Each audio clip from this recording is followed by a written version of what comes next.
Hey guys, welcome back to my channel. It's me, Irvin, with the finale. Yes, the finale of Crazy Fox.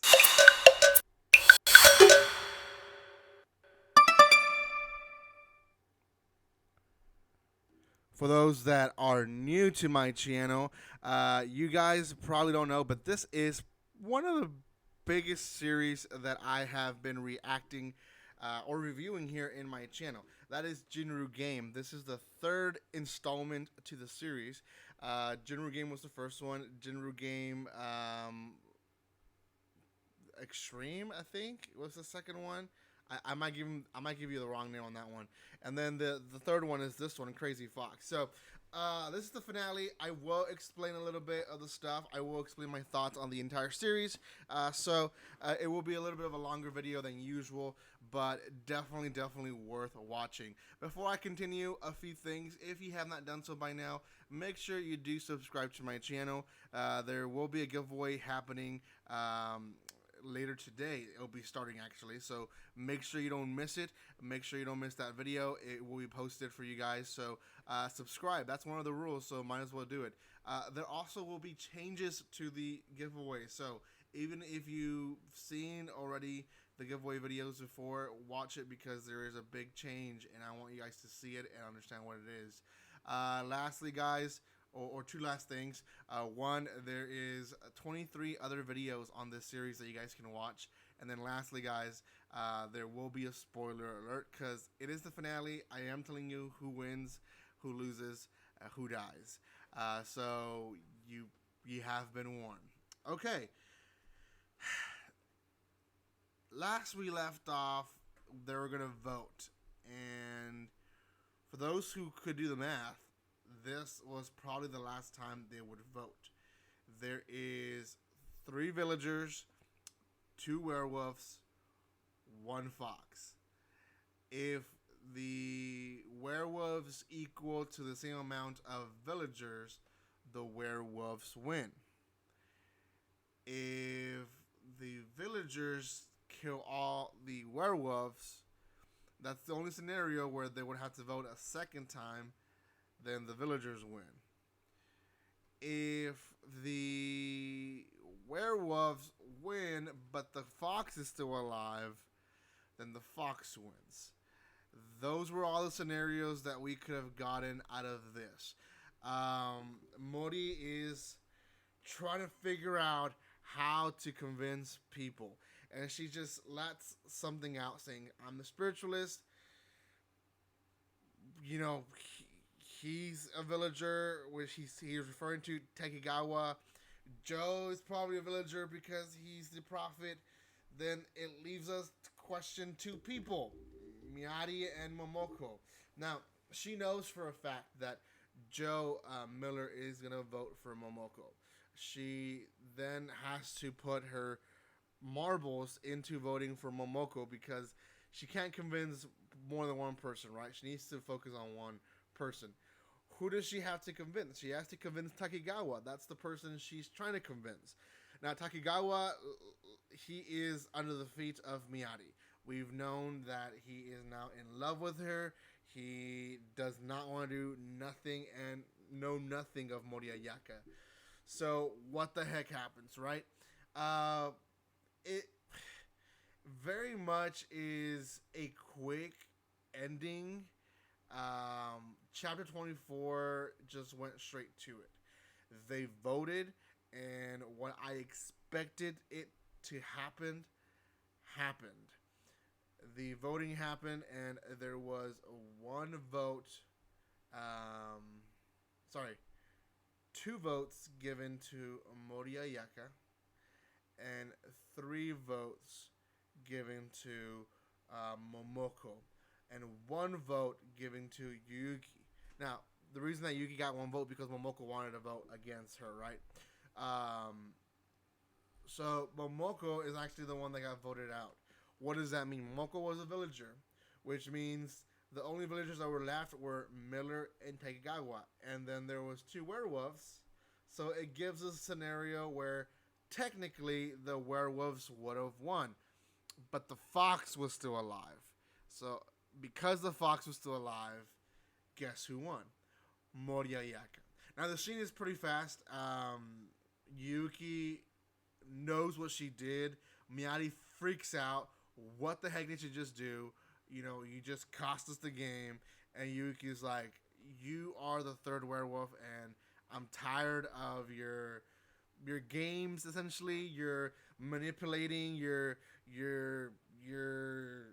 man entitlement, I guess, or sense of superiority over everyone, and then everyone's necklaces or chains in her neck, they start to tighten, and then every single one dies.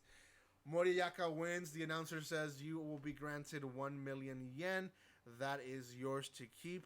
And she says, I don't care for the money. I want love, right? And that's how the series ends. Now, what do I think about the series and the ending as a whole? The ending, it felt rushed. It really did. I really didn't even expect Chapter 24 to be the ending, to be honest. I feel like we could have seen more of the anger of Yuiki towards Miyagi. We could have also seen more of what had happened in the background in the eyes of Miyagi. Now that we know that she was a third werewolf, they could have done kind of like a flashback of her manipulating people like Takigawa, like um, Kentaro, who's the other werewolf. I feel like there could have been more of a friction between Moriyaka and Takigawa. I mean, it was a switch, and I understand that that's her character, that she switches from very nice girl to, you know, a demon, but at the same time, it just, she decided to go against all whales in moments. So it, I felt like we weren't given the chance to really get a, you know, very suspenseful end. It was like the ending is happening. Oh, it ended, right? And partially I think is because they limit to how many volumes they want to make these series, and then they limit to how many chapters they want each volume to have. So I felt they rushed it because they were at the end of the fourth volume and they just wanted to end it, right? So I don't know. Is there going to be a next series? I really hope so. We still don't know who the announcer is. Moriyaka ends the series with saying that she wants her papa. Is that the announcer? Does she do anything afterwards when she gets out? Does she become a psychopath? You know what the heck happens at the end? We don't know. It's an open ended, and I would say that those endings are sometimes the best, just because you can then formulate your own. This probably is going to happen. And not be disappointed by what actually happened if it doesn't, you know, really go by what you think it is. But yeah. Now, when it comes to the whole Fox, Prophet, Spiritualist, Werewolves, it was all fine and dandy. There was one position that was really kind of forgotten, and that was the bodyguard. The bodyguard, for those who forgot who the bodyguard is, the bodyguard could defend someone each night and make sure they didn't die. Now, it's an important role. It could be ignored because the bodyguard can just defend themselves every single night. Now, if the bodyguard was someone like, I don't know, Shinoki, the one that first got killed, right, by the werewolves, then he could have defended himself and they would have been confused. Who is he? Why couldn't we open the door? Is he the fox, right? They could have confused the werewolves that way. But the story itself mentioned the role and then never again actually acknowledged it or even put it to play, right? No one ever confessed, I'm the bodyguard, don't kill me, right? So I would have at least would wanted someone to speak up and say, I'm the bodyguard, please don't kill me, or something like that. So at least we know that the bodyguard was eliminated. But the bodyguard was never really mentioned. He was just kind of this is a role, and then we never heard about it again. Spiritualist was very similar, except it was mentioned towards the end by Morioka. The Prophet and the Fox and the Werewolves were the main three positions that were focused on in this series. And again, I understand there's other series before this one.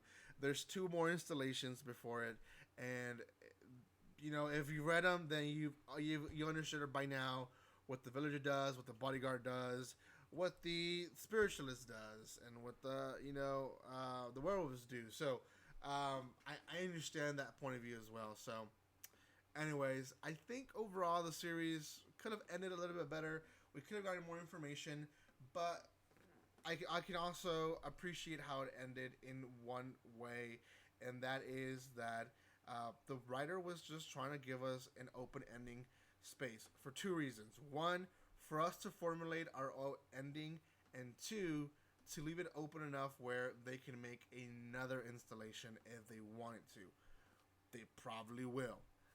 So yeah, good series overall. I would say this one might be the second best of the three installations. So I'm gonna give this one maybe a 7 out of 10. I think if you like suspense, survival, gore type of manga, then this one's for you. So go check it out. It is online. Unfortunately, can't buy it physically yet here in the U.S., but hopefully one day you can. Anyways, guys, that is all for today. Thank you so much for your love and support. Again, go check out the giveaway video tonight. I will be releasing it. Make sure you get your free merch. There will be different rules, so go check those rules out. Thank you for your love and support, guys, and like always, don't be strangers. See you guys.